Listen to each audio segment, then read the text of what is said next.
Warning, this video may contain content that may not be suitable for children or anyone else that is easily offended. Strong language, graphic content, nudity, bad jokes, and a possible idiot, aka myself, may be featured in the following clip. Viewer discretion is advised. Channel is not responsible for any damages that you receive watching this video.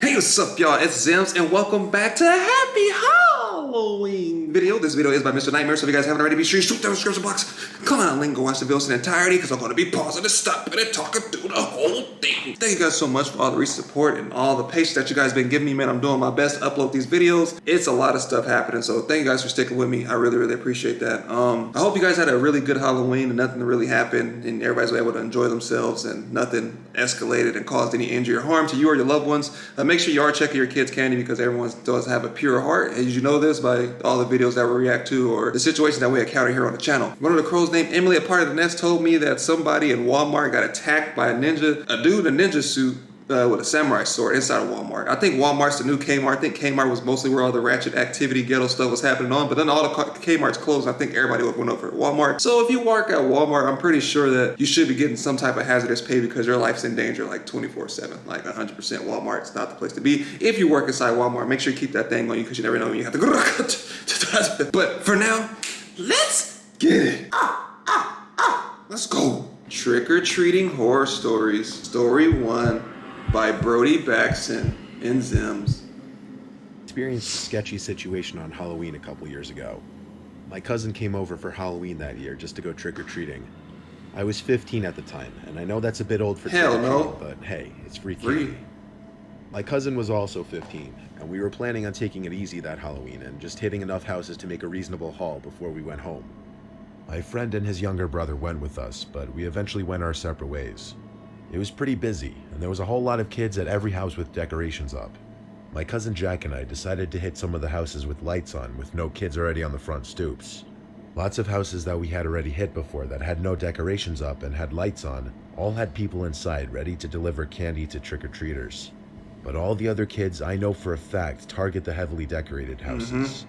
We ended up getting through like 4 houses in a minute because of no lineups. The next house in the line was not decorated at all, but there was a light on, so we thought we'd give it a shot. We knocked on the door, and immediately an older man opened the door. He opened it completely, which revealed 5 other guys just standing there. Red flag. They were much younger than the older man who opened the door. I'm guessing they were in their late 30s, while the older man who opened the door was in his early 50s. He held out a bowl of candy, then reached in and grabbed some and put it in each of our bags. The older man asked Jack what his name was, and Jack responded to his question using a fake name. There you go. Jack said bye before the older man could say anything There you go, else. Jack. We walked off the front stoop, and alarms immediately started going off in my head. Jack seemed alarmed as well, and we started talking about how sketchy that was. Why were there 6 guys right there when we opened the door? Why were they all acting so strange? Those were the questions that were floating around in my head. Pedo party. Jack and I were a little spooked because of how weird that was. We went to 2 more houses, then we started walking to my house. Jack and I glanced back at that house to see a car pulling out of the driveway. The car drove up the way we were walking and started slowing down right next to us. The roads were clear, and all the trick-or-treaters were on the sidewalks, so there should have been no reason the car slowed down right next to us. We picked up the pace a bit, and that's when another car sped up behind them, eventually beginning to go the same pace as the first car. Just run, bro. I recognized the guy driving the first car, and the guy driving the second car. The guy driving the first car was the older guy who gave us the candy, and the driver in the second car was one of the 5 guys just standing there suspiciously. There was also somebody in the passenger seat in the first car, hell no. but all I could see was the silhouette of the person. Oh, that's terrifying. When Jack and I were 2 houses away from my house, we saw the first car park right across the street from my house. Chills. We didn't even see where the second car went. We just bolted back inside my house. Our parents, who were sitting in the living room talking, asked us what was wrong. We told them the whole story, and when we were finished, we went to the window to check if that car was still parked across the street, and it was.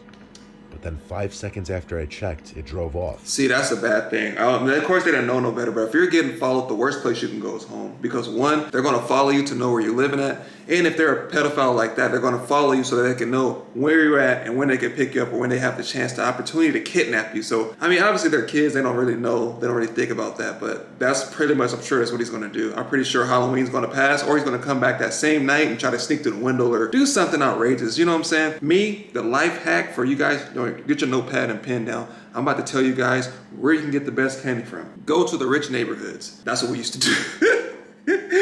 Go to the rich neighborhoods. You know, like some people pass out like the mini Hershey's and Baby Ruths and stuff like that. They passing out candy bars, like them big king size family pack candy bars that you can feed like a family of 10. Like they passing out the big dogs. If you want to get some good candy and you want to like get some more bang for your buck, then I would go for like the richer side of the neighborhood. My nose is kind of stopped up, so excuse me if I sound weird. But yeah, man, it's dangerous. Like I'm paranoid to do trick or treating these days. Like I'm scared. Times are changing. And it's like changing for the worse. It's not progressing. But that's just my opinion. Let me know down in the comment section what y'all think. It had probably been parked there for the 5 minutes since we went inside my house. My mom and Jack's mom wanted Jack and I to go show our dads the house where all those guys were in. But eventually, our parents calmed us down and told us it was just a Halloween gag or something. No, it wasn't.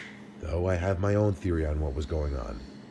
The reason why there were 6 guys in the main doorway was because when a lone trick-or-treater or group of trick-or-treaters much younger than Jack and I came to the door, they were looking to jump or snatch them. But when they saw that Jack and I were teenagers and literally the same height as them, they decided to play it cool, even though they still looked sketchy. And why they were following us in their cars, we will never know. But when the night ended and everyone was off to bed, I realized that house is only 1 block from my house. That's too damn close. Ain't no way. I told you, there's some big ass teenager. Teenager was big as the grown ass men I was in there. Story 2 by Tommy Gross. That last name dope. This was many years ago. My old buddy Anthony and I were getting on our costumes to go trick-or-treating. We started going house to house just like a normal night. We got to the old part of our neighborhood where our parents would tell us not to go because we were only 12 And they tell you for a reason. We didn't know our way around there. We walked up to the first house there, and a nice lady opened the door who gave us big Hershey Told you. bars. After that, while we were walking to literally only the second house in this part of the neighborhood, I told you guys. I told you the big candy bars, my boy. this random guy came screaming and running towards us down the street. He came out from behind a church. We thought it was just a Halloween prank at first, like anyone would, so we stood there just laughing. But as soon as he got up to us, he tried taking the pillowcase full of candy out of my hands. So my buddy Anthony started hitting him with his pillowcase. By the time we got to this old neighborhood, we had a lot of candy, so being hit with that pillowcase surely had to hurt. Anthony was hitting him until he let go of the pillowcase and started running away. Especially if you have blow pops. We thought that was the end of him, until we started walking back, extremely shocked and confused. I called my mom and asked her if she could pick us up because we were pretty far from home. And that whole experience kind of made us want to get off the streets. As soon as she got to our location, we explained what happened, and she almost didn't believe us. That's how ridiculous it sounded. We got home around 10 p.m., and shortly after that, there was a knock at the front door. My dad figured it was just a late-night trick-or-treater, so we went to answer the door, and standing there was a man in a jumpsuit with a Michael Myers mask. Aw, shit. My dad was confused because he was wondering what he was doing out alone trick-or-treating. And based on his height and build, he looked like an older man, not a kid or a teenager. Either way, my dad just gave him candy and didn't really care to say anything. But while Anthony and I were sitting on the couch, we noticed him staring at us, like his masked face was staring right at us in the living room. I felt slightly unsettled by it and was waiting for him to just turn and leave. My dad ended up shutting the door in his face when he wouldn't walk away. There we go. So fast forward to like 1 in the morning. We were about to go to bed, but on our way upstairs, we heard a knock at the door. There was no way I was opening the door at that hour, and I knew this couldn't be anything good this late. So I went to tell my dad there was a knock at the door, and he said just ignore it. So Anthony and I go up to the room and turn on a movie.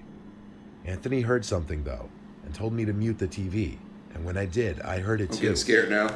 It was the sound of leaves crackling in the backyard. I looked in the backyard, and I saw that man in the Michael Myers costume, swinging on the swing set in our yard, staring into my bedroom window. I felt like my heart jumped out of my chest and up into my throat.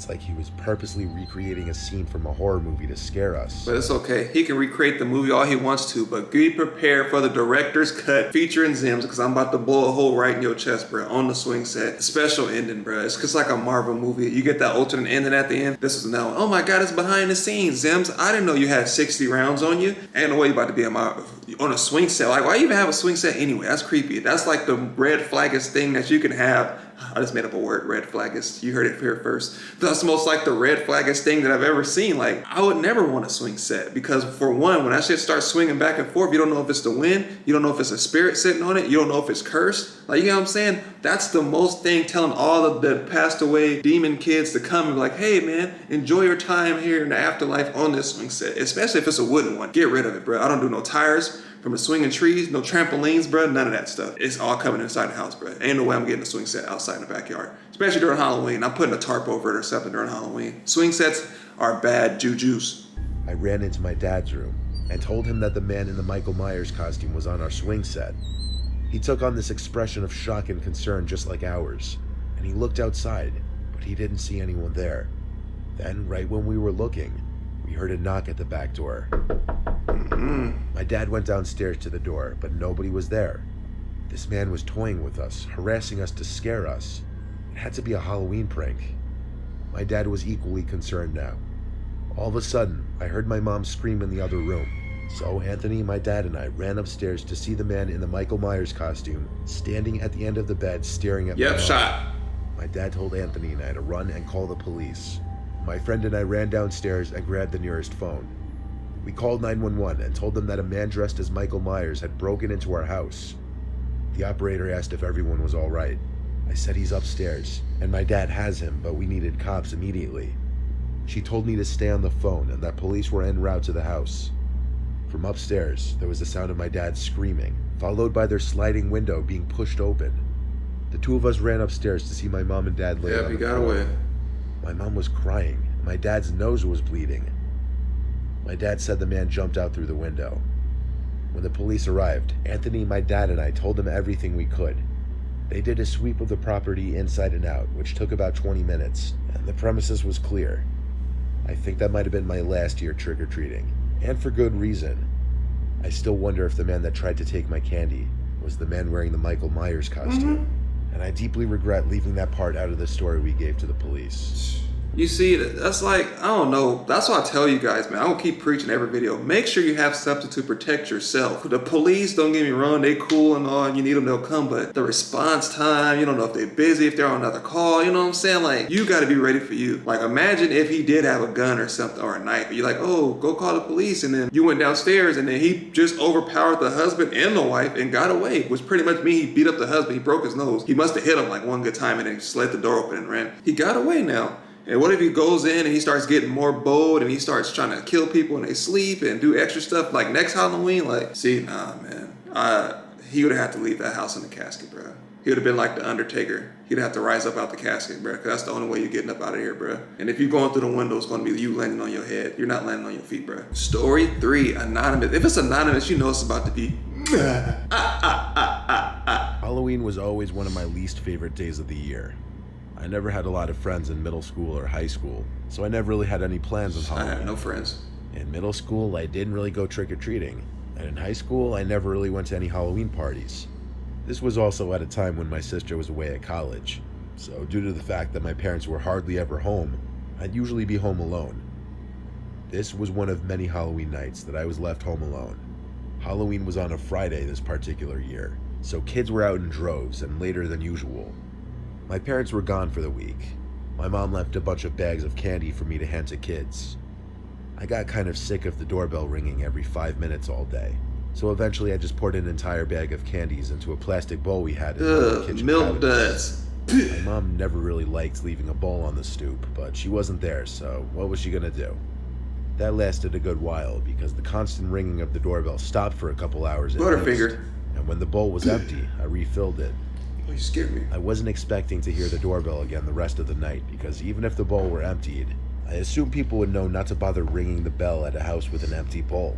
So when the bell did ring again, I was not only surprised, but also felt a hint of annoyance. I ignored the first ring. But about 30 seconds later, there was another ring. I'm sorry. That's my dog. Because I don't know. I think I told you I'm in the military. I'm a military working dog handler. I got up from my computer, pausing the game I was playing, and went down to check who was at the front door. I opened the door, and there were two guys in white vendetta masks holding small plastic bags with very minimal candy. Jabberwockies. It seemed. Neither of the two of them said trick or treat. They just ominously both stood there, and then lifted up their bags and held them open. I said, "Hang on, I'll get more candy." I felt intimidated, if I'm being honest. I went to get the bag of Reese's and grabbed a few to put in their bags. When I dropped the candies in their plastic bags, one of them, I don't know which, asked in a monotone voice, "Are you home alone?" I said no, but with a stutter because the question scared me. I said, "My parents are here." Then I said, "Have a good night," and shut the door. I waited by the door listening to see if I'd hear them walk down the steps. I finally heard footsteps leaving, so I felt relieved and started going back upstairs.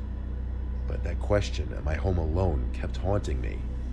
I couldn't just go back to my game after hearing that. And then I realized the possibility as to why they would have asked me that, because there were no cars at all in the driveway or in front of the house, yet the lights were on. Then when I, an at the time 14-year-old kid, opened the door, I probably looked like the easiest target You never ever. open a door.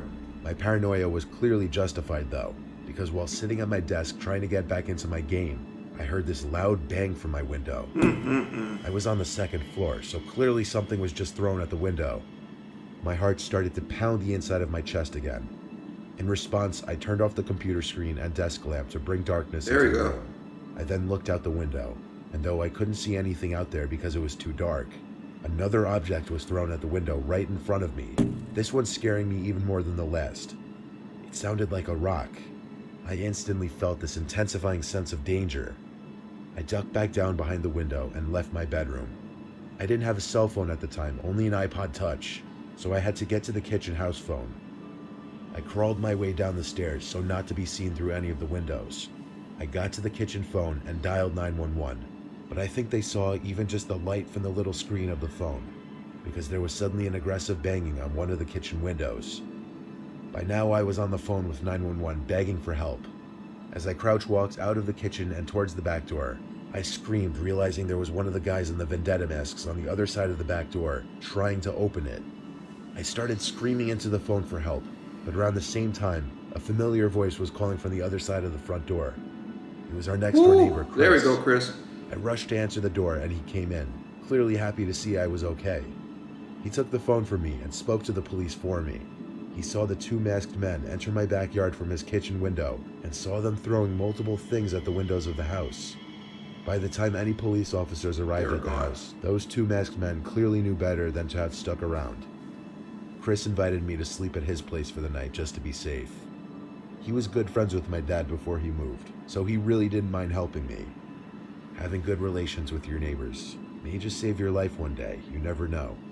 What I do know is this experience made me hate Halloween just that much more. My mom always told me, I don't know how y'all was raised. I was raised like in the hood. My mom told me, don't answer the door. Don't pick up the phone unless you know who number it is, because we had caller ID. So if it was unknown or it started with 800, my mom told me, always tell her that she's not there or they got the wrong number. Or it was just like, if you wasn't expecting nobody, you just didn't come to the door. I didn't even look out the window. If you knocked and I didn't know you were coming, I wouldn't look. And they'll knock, and the lady, we lived next door. Her name was Donna, and the person on the left of us name was Arthur, and they lived there, so we knew those two neighbors across the street. We didn't really know the person across the street. They didn't really speak too much, but they watched our property, watched theirs. But at the same time, sometimes the neighbors that you have are the creepy ones. So you establishing a connection with your neighbor could end up bad, or it can be a good thing. So you never know. That's why you always want to introduce yourself into any new neighborhood that you move in and let them know what you're about and whatnot. Because you might meet some people that was future, ex-cops or ex-Marines or Army, you know what I'm saying? And they might have your back or watch your property when you got to go out of town for vacation, or even watch your kids in this instance. I'm going to end it right here, guys. If you enjoyed my content, make sure you hit that like button, hit that subscribe button, support your boy. This video is by Mr. Nightmare, so if you guys haven't already, be sure you shoot down the description box, click on that link, and go watch the video to the entirety, because I was pausing and stopping and talking through the whole thing. Thank you guys so much. Keep doing what you guys are doing, and the videos will keep coming when I can, because you know your boy is busy. Also, let me know what kind of stuff you guys did for Halloween. Let me know if anybody's birthday today. Happy birthday. New Year's right around the corner. But first, we got to get through Thanksgiving and Christmas, and even Black Friday. I never partake in Black Friday. I ain't gonna never forget. I worked at Target for like maybe like 9 months. And as soon as Christmas season came around, I was like, yeah, nah, bro, I'm not staying for Black Friday. Put my 2-week notice in. But again, thank you guys for watching, and I'll see you guys next time. If you guys have any stories that you like to share about your Halloween, feel free to let me know down in the comment section. I would love to read them, and I would love to hear back from you.